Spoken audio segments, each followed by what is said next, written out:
갑자기 현관문 비밀번호 누르는 소리가 들려가지고 애들이랑 완전 놀라서 뭐야 뭐야 하고 있었는데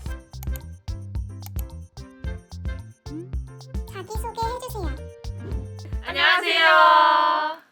저는 2호선 종착역 장산에서 통학하는 2학번 김시우입니다. 저는 정문 근처에서 자취하고 있는 22학번 최은여입니다. 저는 세종 이관에서 거주했던 22학번 장혜원입니다. 장단점이 있을까요? 아무래도 통학의 가장 큰 장점은 생활비가 떨어져도 굶지 않을 수 있다는 점인 것 같습니다. 그리고 단점은 너무 명확한 신데렐라. 12시가 되기 전에 집에 가야 해요. 저 같은 경우에는 그 유명한 밈 있잖아요. 자취 장단점, 장점 엄마가 없다, 단점 엄마가 없다. 그 자체인 것 같습니다. 제일 좋은 장점은 학교랑 제일 가까워서 수업 10분 전에 일어나도 모자만 쓰고 바로 갈 수 있어요. 부럽다. 그리고 근데 단점은 가끔 집밥이 그리울 때도 있고, 그리고 1인실은 모르겠는데 이제 2인실 같은 경우에는 룸메가 잘못 걸리면 불편하죠. 그런 점이 있습니다. 학교까지 얼마나 걸리나요? 저는 1시간 걸립니다. 버스, 지하철 둘 다 타는데 둘 다 똑같이 1시간 걸려요. 그리고 제일 슬픈 점은 정류장까지는 정말 편하게 올 수 있거든요. 정류장에서 학교가 너무 멀어요. 정말 내려서 만약에 늦었다? 진짜 지옥에 달리기를 해요. 저는 정문까지는 걸어서 5분, 그리고 학교 건물까지는 한 15분 정도 걸려요. 저는 0분. 걱정할 필요가 없어요. 식사는 주로 어떻게 해결하나요? 저는 점심은 학교에서 해결하고 저녁은 집에서 집밥을 먹어요. 라고 하면 정말 좋겠지만 보통 노느라 점심, 저녁 다 밖에서 먹습니다. 저도 거의 점심, 저녁 다 밖에서 사 먹는데 혼자 있을 때는 가끔씩 포장해서 와서 집에서 먹기도 하고 진짜 가끔씩 만들어 먹기도 합니다. 기숙사 같은 경우에는 기식을 먹긴 하는데 맛이 없으면 밖에 나가서 밥을 먹어요. 근데 거의 밖에 나가서 네 그렇습니다. 비용은 얼마나 드나요? 저는 일단 교통비가 있는데요.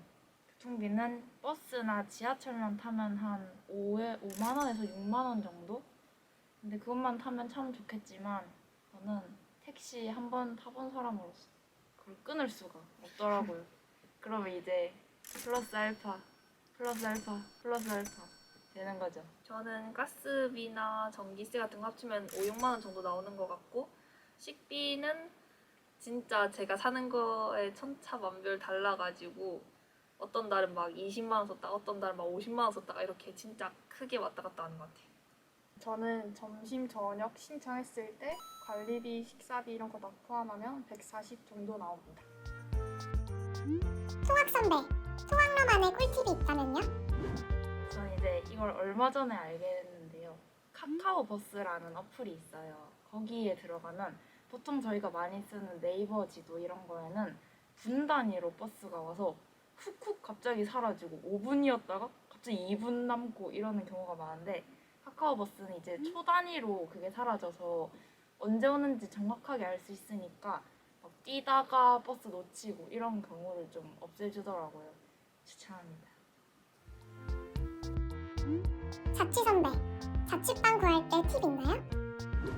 자취방 구할 때 꿀팁은 혼자 가지 말고 엄마랑 가면 엄마가 알아서 다 해주는 꿀팁이 있고 그리고 또 다른 꿀팁이라고 하면 화장실 수압 확인하는 경우 되게 많은데 싱크대 물을 켜놓고 화장실 물도 동시에 켜보는 것도 좀 꿀팁인 것 같아요. 기숙사 선배, 세 가지 기숙사 차이점 알려주세요. 먼저 세종일관은 방이 제일 넓고 카페, 편의점 같은 편의시설이 많아요. 그리고 층마다 분리수거함이랑 정수기가 있어서 편한데 일관은 세종이관보다 화장실이 좁다는 거 유의해 주시면 되고요. 세종이관 같은 경우에는 시설이 비교적 깨끗하고 층마다 분리수거함이 있고 냉장고, 빨래 건조대가 있고 2층에 휴게실이랑 TV가 있었는데 코로나 때문에 한동안 개방을 안 하다가 작년에 2학기 때 개방을 해서 이번에는 또 개방을 할지 모르겠습니다.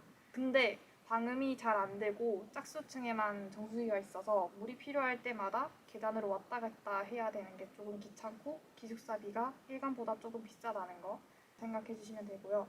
행기익은 제일 최근 기숙사고 밥이 3개 기숙사 중에서 제일 맛있다고 하고 한 번 들어가면 연장제도 있어서 계속 살 수 있다고 합니다. 그치만 냉장고가 없고 방이 제일 좁다고 하고 그리고 층마다 분리수거함이 없어서 1층으로 내려가야 된다고 합니다. 썰 풀어주세요. 저는 이제 아무래도 신데렐라다 보니 저번에 월드컵 시즌에 한번 학교에서 친구들이랑 월드컵을 같이 본 적이 있어요. 이게 10시 경기여서 12시쯤 끝났는데 이제 저는 12시? 큰일 났다. 이러고 이제 버스 시간을 봤는데 진짜 큰일이 난 거예요. 그래서 이 나비센터에서 저기 정류장까지 원래 15분 정도가 걸리거든요. 5분 만에 뛰어갔어요. 안전 귀가했습니다. 저는 친구들이랑 파티하려고 한 5명 정도 집에 모여 있었는데 갑자기 현관문 비밀번호 누르는 소리가 들려가지고 애들이랑 완전 놀라서 뭐야 하고 있었는데 알고 보니까 옆에서 친구가 스피커폰으로 전화를 하고 있었는데 그 지하철 띡띡 소리가 여러 번 들려가지고 착각한 거였더라고요. 잠깐이지만 진짜 무서웠습니다. 저는 새내기에 막 밤새고 술 먹고 하다 보면은 기숙사를 아침에 들어갈 때가 있단 말이에요. 근데 저희 집안이 안전을 좀 중시하는 집안이어서 위치 추적 앱을 가족마다 이렇게 설치해 놨는데 이제 그거를 이제 들키면 안 되잖아요. 그래서 기숙사에 핸드폰을 좀 놔두고 가거나 아니면은 와이파이를 꺼두고 그런 경우가 많았어요. 근데 제가 술김에 와이파이를 실수로 켜버렸는데 그날 아침에 기숙사에 딱 들어가는 길에 엄마한테 딱 전화가 오는 거예요. 진짜 그래서 잠결에 일어난 척 연기를 하고 이제 겨우 위기를 해결한 그런 썰이 있었습니다. 자, 이제 통학로분들 우리 지하철 타면서 심심하니까 노선도 한번 쭉 훑어보고 그거 나중에 다 술게임, 지하철 게임 할 때 정말 도움 되거든요. 그때 한번 쭉 잘 봐주시고 통학 열심히 하세요. 파이팅! 자, 자취러분들 처음으로 혼자 사는 거라서 많이 좀 무서울 수도 있는데 생각보다 자유롭고 재미난 일도 많이 생길 테니까 기대하셔도 좋습니다. 그리고 기숙사 사시는 분들 기숙사와 관련된 공지는 고정대 학생생활관 홈페이지에 나와 있으니까 참고해 주시면 좋을 것 같습니다. 안녕!